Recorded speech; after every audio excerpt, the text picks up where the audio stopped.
자, 우리 계속 이어서 고교학점제 종합추진계획을 한번 보도록 하겠습니다. 요거 같은 경우에는 2025년에 이제 고교학점제라는 게 시행이 되죠. 그거와 관련해서 종합추진계획이라고 하는데, 자, 여기에서는 어떻게 나왔냐? 여기에서는 추진 방향이라는 용어를 썼죠. 예를 들어서 이렇게 세 번째 추진 방향 이렇게 한번 보는 겁니다.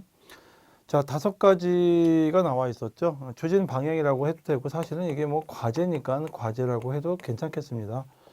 자, 5가지를 보면은, 추진 방향이지만 일종의 목표하고도 이제 연관성이 있죠. 조금 전에 우리가 살펴봤던 학교 폭력 같은 경우에는 좀 사안이 좀 크잖아요. 큰 사안이기 때문에, 물론 이거 작다는 건 아니겠지만은, 큰 사안이기 때문에 비전, 그 다음에 또 뭐 목표, 거기에 따른 어떤 정책 영역 이렇게 나왔는데, 여기 같은 경우에는 종합 추진 계획이라고 되어 있으면서 추진 방향 이렇게 해서 5가지가 나와 있습니다.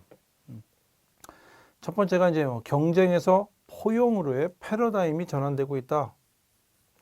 패러다임이 바뀌고 있기 때문에 지금 이 고교학점제를 이렇게 종합적으로 추진을 해야 되지 않느냐, 이 얘기를 하고 싶었던 것 같아요.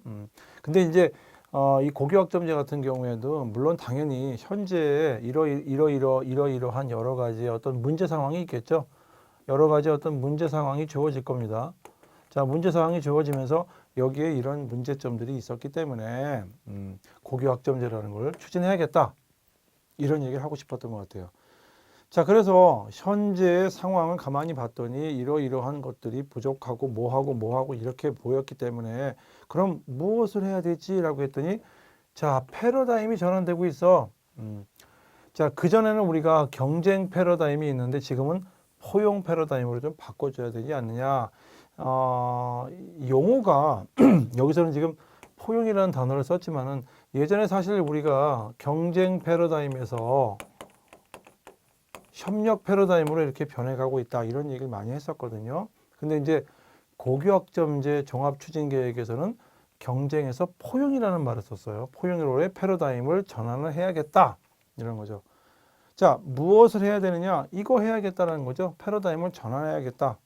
경쟁보다는 포용으로. 즉 예전에 우리가 이제 협력 패러다임을 얘기했는데, 협력하고 같은 맥락에서 봐야겠죠. 포용이라는 단어를 썼는데, 포용.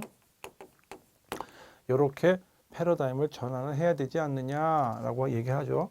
두 번째는 학업 설계의 주체로서의 학생을 지원한다. 자, 학업 설계는 누가 하느냐? 학생이 하는 거죠. 이 학생이 학업을 설계를 스스로 할 수 있도록 지원을 해야겠다. 자, 이거는 사실은 우리나라 교육과정에서도 왜 그런 얘기 있죠. 우리가 추구하는 인간상에 보면은 자주성이라는 게 있어요. 그 다음에 학업 설계의 주체니까 학업을 설계를 학생이 창의적으로 해야겠죠. 자주성, 창의성이라는 말 나오는데, 자주성, 창의성이 있는 학생을 우리가 추구하는 인간상으로 설정을 했습니다. 교육과정에서. 그렇기 때문에 학업 설계의 주체는 누구냐? 학생이 돼야 되고, 이 학생이 학업을 설계를 스스로 할 수 있도록 지원하는 방향으로 해야겠다, 이렇게 가는 겁니다. 이게 이제 과제라는 거죠. 자, 이 얘기는 뭐냐면, 이 얘기는 분명히 여기 문제점에서 무슨 얘기가 나왔었냐면, 학생들이 학업을 설계를 하는데 주체적으로 하지 못했다라는 거죠.